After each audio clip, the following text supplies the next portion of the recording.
আমার এই স্বজনহীন জীবনেও দেশবাসী আমার স্বজন।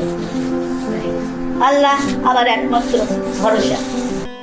বাংলাদেশের রাজনীতিতে এক অনন্য অধ্যায়, যেখানে সাহস, সংগ্রাম ও আপসীনতার প্রতিচ্ছবি হয়ে উঠেছেন বেগম খালেদা জিয়া। একজন গৃহিণী থেকে 3বারের প্রধানমন্ত্রী, এই পথ চলা শুধু ব্যক্তিগত নয়, একটি জাতির ইতিহাসের অংশ।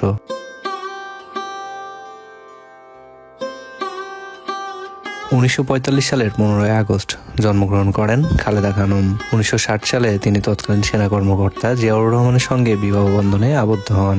1975 সালে রাজনৈতিক পট পরিবর্তনের পর জিয়াউর রহমান দেশের রাষ্ট্রনায়ক হিসেবে আবির্ভূত হন। 1981 সালে রাষ্ট্রপতি জিয়াউর রহমানের শাহাদত বরণ খালেদা জিয়ার জীবনের মোড় ঘুরিয়ে দেয়।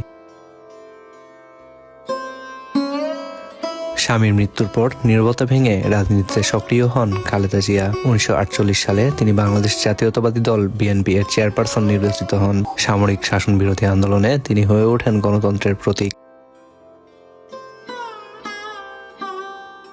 1980-এর দশকে এরশাদ বিরোধী আন্দোলনে খালেদা জিয়া আপসীন অবস্থান নেন। গ্রেপ্তার, দমন পীড়ন সবকিছু উপেক্ষা করে রাজপথে নেতৃত্ব দেন। 1990 সালের গণঅভ্যুত্থানে স্বৈরাচার পতনের পথে তার ভূমিকা ছিল নির্ণায়ক। 1991 সালের নির্বাচনে বিএনপি বিজয়ী হয়। খালেদা জিয়া হন বাংলাদেশের প্রথম নারী প্রধানমন্ত্রী। সংসদীয় গণতন্ত্র পুনঃপ্রতিষ্ঠা, সংবিধানের দ্বাদশ সংশোধনী বেগম খালেদা জিয়ার উল্লেখযোগ্য অর্জন। নির্বাচনকালীন নিরপেক্ষ সরকারের দাবিতে উত্তাল রাজনীতি। আন্দোলনের পর 1996 সালে নির্বাচন হয়। স্বল্প সময় ক্ষমতায় থাকলেও বিরোধী রাজনীতিতে তিনি ছিলেন সক্রিয়।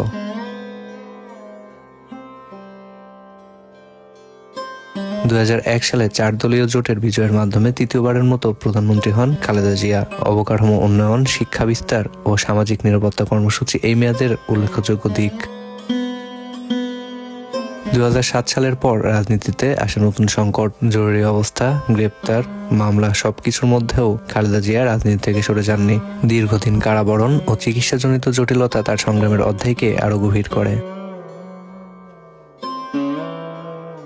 জীবনের শেষ মুহূর্তেও তিনি বিএনপির প্রতীকী ও নৈতিক নেতৃত্বের কেন্দ্রবিন্দু ছিলেন। তার নাম জড়িয়ে আছে গণতন্ত্র, নির্বাচন ও রাজনৈতিক অধিকার আন্দোলনের সঙ্গে। বেগম খালেদা জিয়ার রাজনৈতিক জীবন, অর্জন ও সংগ্রামে পরিপূর্ণ। তিনি শুধু একজন রাজনীতিক নন, তিনি বাংলাদেশের গণতান্ত্রিক ইতিহাসের এক অবিচ্ছেদ্য অংশ।